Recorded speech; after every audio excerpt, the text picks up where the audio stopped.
আপনারা অবগত আছেন আমাদের চাঁপাইনবাবগঞ্জ সদর শহীদ ছাত্র হলে একটি অনুষ্ঠান করেছেন পৌর কমিটির পরিচিতি সভা। এই অবৈধ পৌর কমিটির পরিচিতি সভায় প্রধান অতিথি অ্যাডভোকেট শাহীন শওকত, রাজশাহী বিভাগ। তিনি একজন সাংগঠনিক সম্পাদক হয়ে কিভাবে অবৈধ পৌর কমিটিতে এসে পরিচিতি করাতে পারেন, নাম্বার ওয়ান। নাম্বার টু, আমাদের চাঁপাইনবাবগঞ্জ বলে না, রাজশাহী বিভাগের একজন দায়িত্বপ্রাপ্ত আছেন বীর মুক্তিযোদ্ধা সালাম সাহেব। তিনি স্পষ্ট আকারে বলেছেন কি চাঁপাইনবাবগঞ্জে যেহেতু আহ্বায়ক কমিটি আছে, আহ্বায়ক সিগনেচার ব্যতীত কোনো কমিটি বৈধতা পাবে না, এবং সেটা ভিডিও ক্লিপ আকারে ছেড়ে দেওয়া হয়েছে ফেসবুকের মাধ্যমে, এবং সমস্ত বিএনপির নেতৃবৃন্দ এটা অবগত আছেন। আজকে শহীদ ছাত্র হলে পরিচিতি সভা করছেন জনাব শাহীন শওকত ভাই।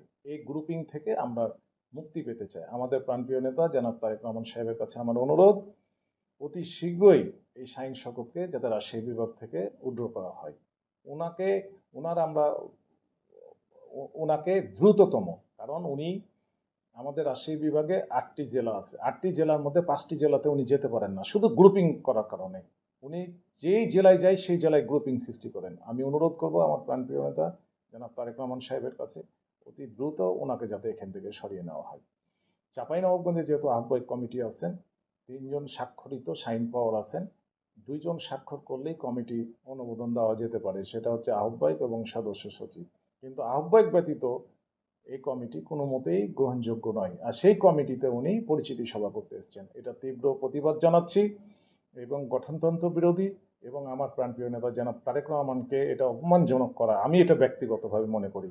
আমি অতিলম্বে এই শাহীন শওকতকে এখান থেকে, এই বিভাগ থেকে যাতে তাকে সরিয়ে নেওয়া হয় সেই অনুরোধ জানাচ্ছি।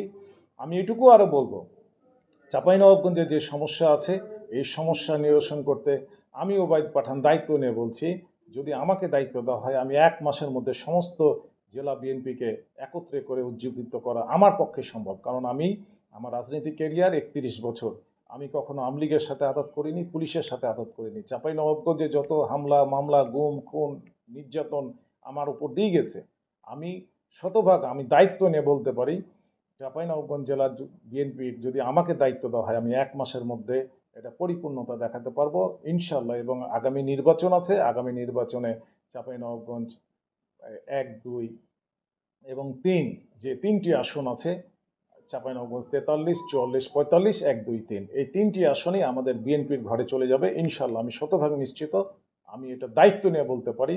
আমাদের চাঁপাইনবাবগঞ্জ জেলা থেকে শাহীন শওকত ভাইকে দ্রুততম এখান থেকে সরিয়ে নেওয়া আমি জোর দাবি জানাচ্ছি।